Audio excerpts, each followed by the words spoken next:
So this is a stomp rocket. It gets its name because we're going to stomp it to push the air out. We've made paper rockets, we've made straw rockets, but let's take a look how this one's made. This is a buoy that you use at boats, and so I cut a hole in it, and it's nice and rigid, but it's also flexible. We got a tubing, and it goes up this PVC on a little bolt that we can change the angle. Now this is a fancy rocket that you can get from a NASA website, or you can just make your own. So let's see what happens. We put this guy on here, and you want to make sure it's loose and pretty easy.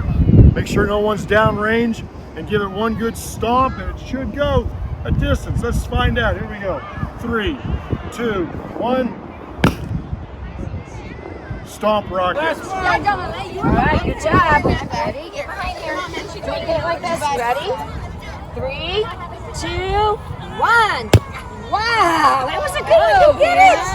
Good job. All right, Sadie. Good job.